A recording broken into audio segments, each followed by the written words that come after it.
So Beau Pribula is going to Virginia. And certainly that means he's going to be the starting quarterback. No way.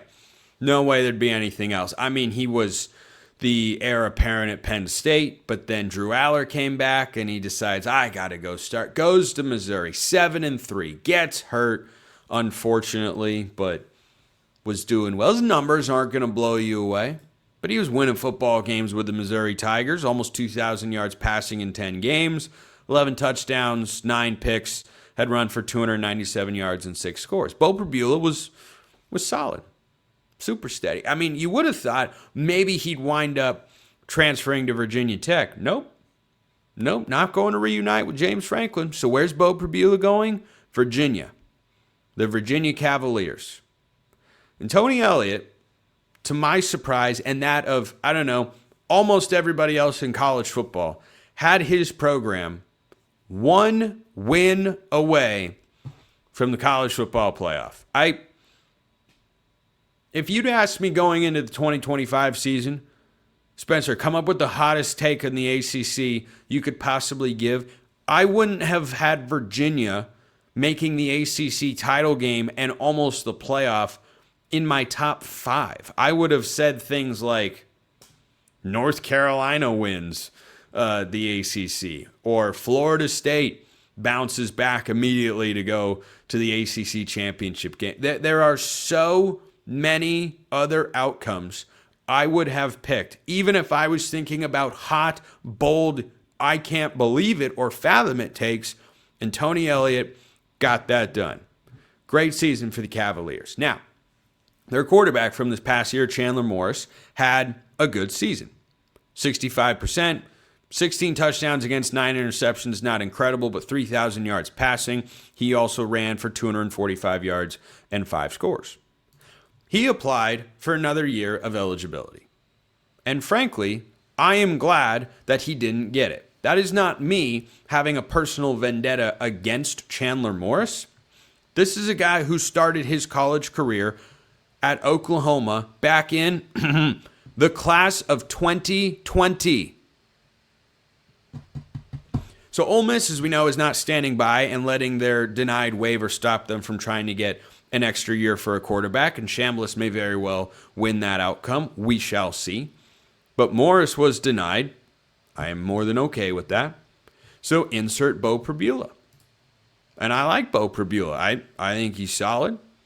He's got good running ability. He's still got room to grow, but he's going into a system where he doesn't need to light the world on fire. He's not transferring to, an offense such as the one run by the late Mike Leach, RIP, forever and always Pirate, where he's got to throw the ball 35 to 55 times a game. No, Virginia ran for 178 yards per game this year while averaging over 400 yards of offense. Balance, RPO, a mobile quarterback. Yeah, I think he fits the system that Tony Elliott wants to do really, really well. Oh, by the way, they brought in Eli Holstein from Pitt.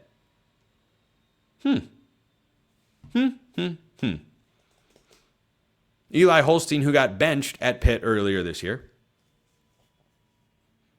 He's going to Virginia.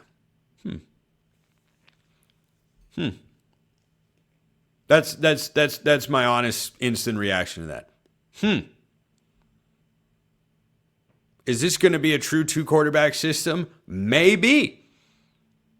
Because neither one of those guys have the profile of I'm transferring somewhere to be a backup. And remember this, there is no spring transfer portal window.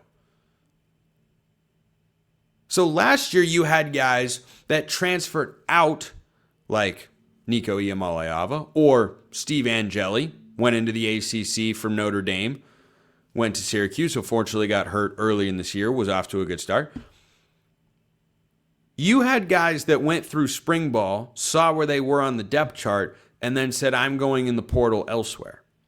You don't have that this year. So these guys are just going to coexist, I guess. I understood the Pribula move. I don't really get the Holstein move or what Virginia is doing there. So just keep an eye on that, because with Virginia, you always wonder when a program like that, non-traditional power, bursts onto the scene. They've had some flashes up. They've been in the ACC championship game before within the last 10, 15 years. It's not Indiana level of unprecedented. It's just not something you see all the time. The question's always, well, what do you do after? What's the follow-up? How do you, as that program, build on that success? Do you regress to the mean, or are you now an established contender? I guess we'll find out, and we'll find out in the spring which quarterback is emerging as a potential starter, because these guys are pretty different. They're very different. So keep an eye on that.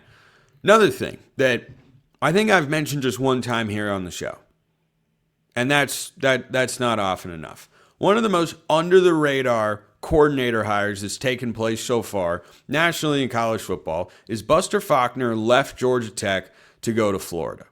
And he brought Georgia Tech's future quarterback, Aaron Philo, and not current, but formerly current backup with him. So Philo's a guy that in the limited action he's seen has been efficient and productive, has filled in from time to time when Haynes King has gotten dinged up over the years. I really do wonder if Buster Faulkner will have the same offensive approach as he did at Georgia Tech with the Florida Gators. I say that because for the last couple seasons, Buster Faulkner's been dialing up an offense that includes your quarterback being your leading rusher more often than not. Is that something John Sumrall wants to risk? Now, the reason that I am okay with saying, DJ Lagway, you can go, we're bringing in a guy that understands the system really well and is going to run it effectively, is because John Sumrall is not going into a major pressure year in his first season in Gainesville. I'm somebody that, I know this is an old-fashioned notion, so to speak, I'm going to give him a little bit of time. I'm not going to say, you've got to win right now, you got to Kurt Signetti this thing, even though it's Florida, and I've supported firing Billy Napier since the early part of the 2024 season. I've been calling for that here on the show. They finally did it earlier this year, and it's just gross mismanagement from the Florida Athletic Department on that front. But the way that Georgia Tech's offense has run the last couple of years, you have put a lot on the quarterback's shoulders, not to be, the most complex reader of defenses to throw the football, but just physically, it is incredibly demanding to run the ball that often. And you're going to do it with a guy who's never been a starting quarterback before. I think it would have been interesting to have both him and DJ Lagway in the room, but as we know, DJ Lagway is now with the Baylor Bears. So I'm okay with that move. I just wonder if that model continues to go along. I wonder if you can keep running your quarterback that often. And as we saw at Georgia Tech, by the way, if you want to do that, that's totally fine. But you've got to know what your backup quarterback plan is. That can't be an afterthought or something that you say, yeah, you got to get it done, but it's not a high priority. No, backup quarterback is an important position if you want to win football games, if you're going to run a guy that off. Maybe John Sumrall is going to change things up a little. Maybe John Sumrall wants to run the quarterback less. I don't know. But if you haven't watched Buster Faulkner's offense before, it's really fun.